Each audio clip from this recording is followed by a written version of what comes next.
Je suis Marie-Paul Ogou, assistante de direction, jeune fille célibataire aspirant au mariage. Je chemine avec Emmanuel. C'est un homme responsable, il me respecte. Il respecte également mes parents. Emmanuel ne sort jamais avec moi sans prendre la permission de mes parents. Ça fait un moment que j'ai rencontré Marie-Paul, une jeune demoiselle qui a la crainte de Dieu, et nous avons décidé de cheminer ensemble. Boy, boy, boy. What do we have here? À tout hasard, j'ai fait la rencontre de Maël pendant que je faisais mes courses.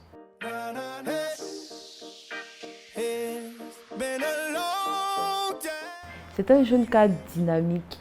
En vrai, il répond à tous mes critères. C'est un début.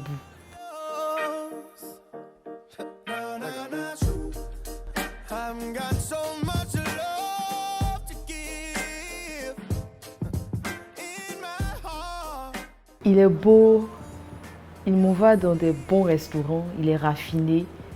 Franchement, Maël.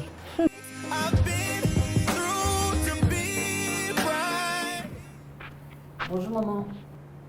Hey, bonne arrivée. Merci beaucoup maman. Ça va? Oui maman, ça va. Assois-toi, je viens. D'accord. Emmanuel est un homme, il se projette, il a des ambitions, plein la tête.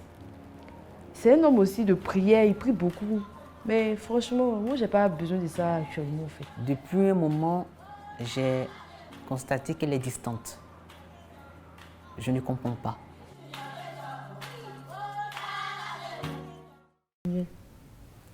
Bonjour. Ah, tu es arrivé. Oui, déjà arrivé. Ça fait un moment que je t'attends. Je t'appelle mais tu ne réponds pas à mes appels. Tu as un nouveau téléphone? Oui. Mais il faut laisser faire le téléphone là. C'est quoi les nouvelles? Certes, je veux me marier, je veux un mariage stable. Mais Emmanuel, il est trop collant. La date du mariage est proche. Et j'ai besoin de ton point de vue concernant le dress code, notre tenue de mariage, les tenues. Ensemble, on va discuter quelles sont les tenues, le dress code, le lieu, les invités. Emmanuel, s'il te plaît. Actuellement, là, j'ai trop de choses en tête, en fait. Le travail, trop de pression. Tu sais, je veux une promotion, en fait, au travail et tout. Donc, c'est trop de pression, trop de charge. Pour le mariage, je ne suis pas trop sûre pour l'instant. Voilà, je ne suis pas trop sûre. Je reçois un appel. Excuse-moi. Excuse-moi. Tout ce que je lui dis l'emporte. Je ne sais pas ce qui se passe. Il n'a que des projets en tête. On ne peut pas sortir avec lui. Quand je lui parle de sortir, il me dit on a des projets, il faudrait qu'on se sacrifie. Paul et moi sommes-nous entendus sur certaines bases, certaines valeurs qui riment avec le mariage. Elle était pour. Et ce comportement soudain qui a surgi, je ne comprends pas. Ce n'est pas ma Marie-Paul que je connaissais d'avant. Et aujourd'hui, je me pose des tonnes de questions. Est-ce que je dois continuer la relation ou je cherche?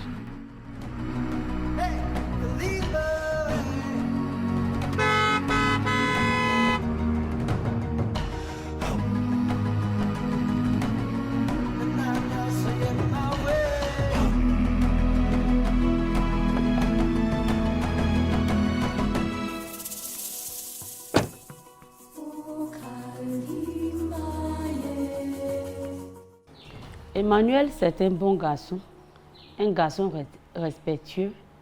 Il est connu au travers de ma fille. Il nous fréquente.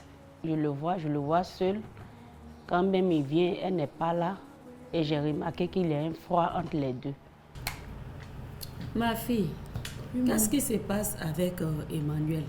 Parce que je vois qu'il vient à la maison. Il ne te trouve pas. Et quand même tu es là, tu refuses de sortir le rencontrer.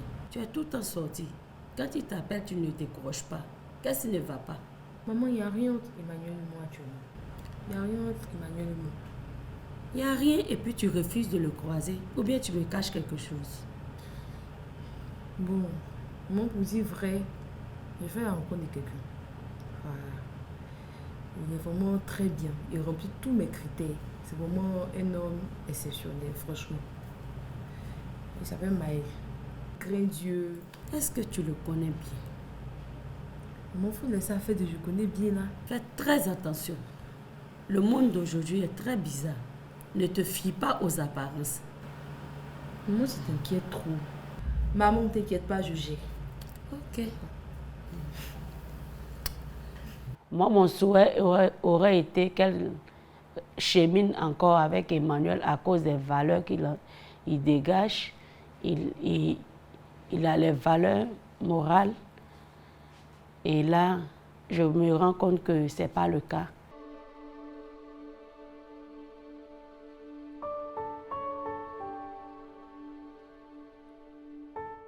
À un moment donné, Maël s'est rendu compte que j'étais amoureuse de lui. Et il a commencé à ne plus répondre à mes appels, à mes messages rapidement. Il a commencé maintenant à me dire tout le temps qu'il était occupé, qu'il avait des choses à faire. Il trouvait toujours des excuses pour ne pas me voir. Je me suis rendue chez Maël et j'ai rencontré le gardien. Il m'a fait comprendre que Maël était un homme marié qui avait des enfants et même une femme. Mais il ne vivait pas avec lui. Ils étaient à l'étranger. Et lorsqu'ils sont venus, Maël a déménagé pour prendre une maison plus grande.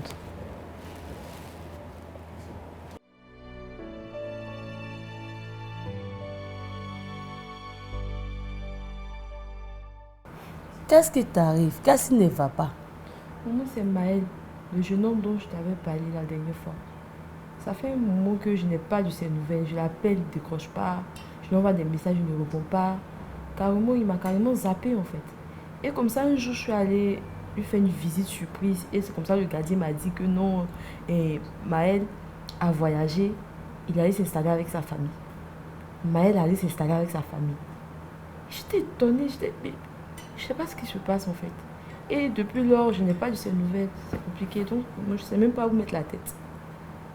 Sois fortifiée, ma fille.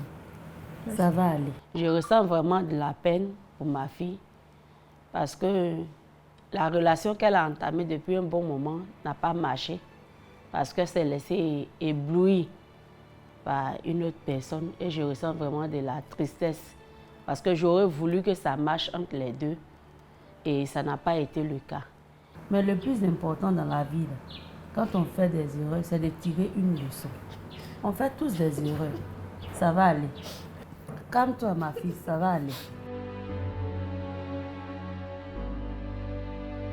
Marie-Paul, jeune fille, cadre dynamique, assistante de direction, est fiancée à Emmanuel, un jeune plein de convictions qui incarne des valeurs cardinales. Mais à la faveur d'une de ses courses, Marie-Paul croise Maël, un jeune, beau, bon, chic bon genre, de qui elle tomba immédiatement amoureuse. Et depuis cette rencontre, comme vous l'avez vu, elle n'eut plus le temps pour Emmanuel son fiancé. Avec Maël, désormais tout se résumait à toutes sortes de sorties. Les bars, les restos, la plage et bien d'autres. Malheureusement, Maël, qui était déjà marié et père de 2 enfants, disparaît avec sa famille, laissant Marie-Paul dans le désarroi total. Elle ne sait plus à quel saint se vouer. Plongée dans un goumin sans précédent, elle se demande ce qui lui arrive. Dans l'espoir de garantir sa vie avec une personne bien nantie, Marie-Paul a humilié et abandonné son fiancé Emmanuel au profit d'un aventurier, Maël. Au final, elle a tout perdu. Bien-aimé, retenons que tout ce qui brille n'est pas forcément de l'or. Sachons donc faire nos choix, parce qu'un coulé d'aujourd'hui peut être un début demain. Fraternellement, AMBM.